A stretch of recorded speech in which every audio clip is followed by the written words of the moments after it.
Dando continuidade ao vídeo sobre as 10 farinhas sem glúten, reuni aqui as 10 farinhas. Todas podem ser opção única na substituição da farinha de trigo, dependendo da receita e do resultado que se deseja obter, mas criar um mix com algumas delas pode trazer um resultado mais completo. As farinhas expostas têm o mesmo peso. Em cada um destes recipientes tem 70 gramas de farinha sem glúten. Aqui eu tenho 70 gramas de farinha de arroz, 70 gramas de farinha de sorgo, 70 gramas de farinha de mandioca desidratada, 70 gramas de farinha de trigo sarraceno, 70 gramas de fécula de batata, 70 gramas de farinha de grão de bico, 70 gramas de amido de milho, 70 gramas de polvilho doce, 70 gramas de polvilho azedo e 70 gramas de farinha de aveia. A farinha de arroz tem uma textura fina e leve, o sabor é neutro e a falta de sabor permite que ela se misture bem com outros ingredientes, sem alterar o perfil de sabor dos pratos. A farinha de sorgo tem uma textura granulada.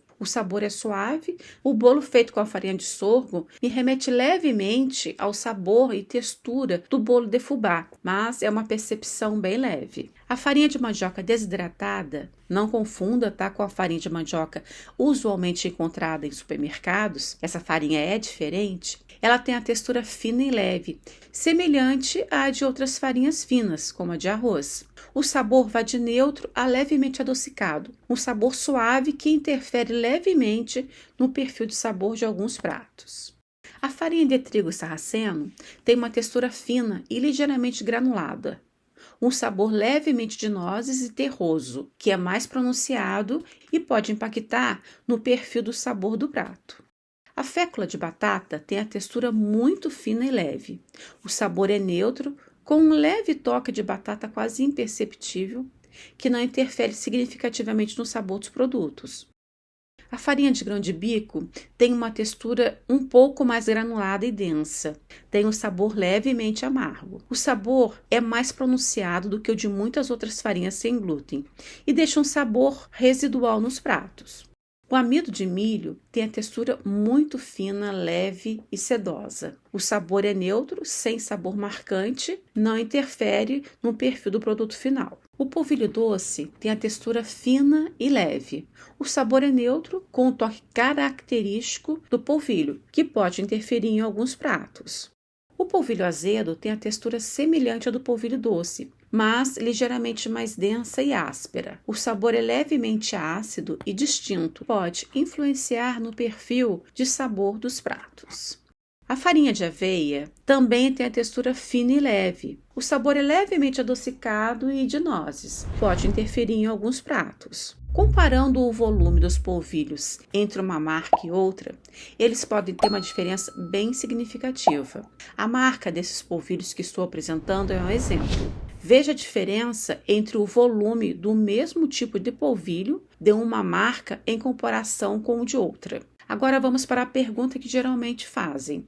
Posso trocar a farinha A pela farinha B? Ou posso trocar o polvilho doce por polvilho azedo? A resposta é que cada uma dessas farinhas tem características diferentes e apresentam resultados diferentes às receitas. E um outro fato muito importante é que, caso possa ser feita a substituição de uma farinha por outra, deve-se atentar e levar em consideração que os volumes podem não ser iguais. Você pode perceber, como mostrado aqui, que há diferenças.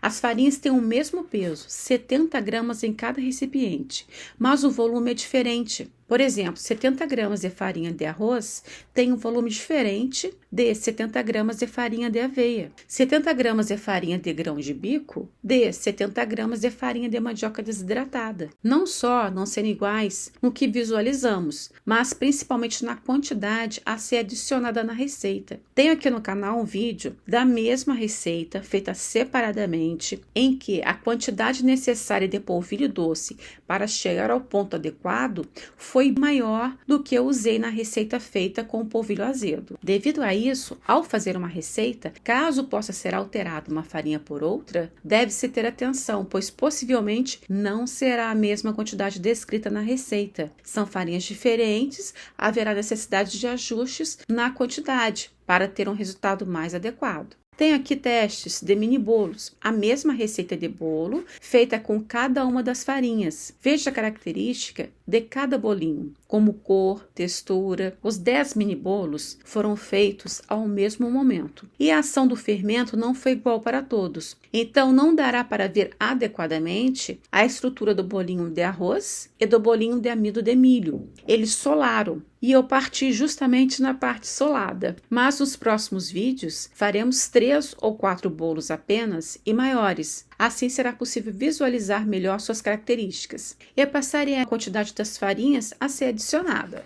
Vou identificar para você os bolinhos aqui expostos. O primeiro é o de farinha de sorgo. Na sequência temos o de farinha de trigo sarraceno, farinha de grão de bico, farinha de arroz, farinha de aveia, farinha de mandioca desidratada, fécula de batata, amido de milho, polvilho doce e polvilho azedo.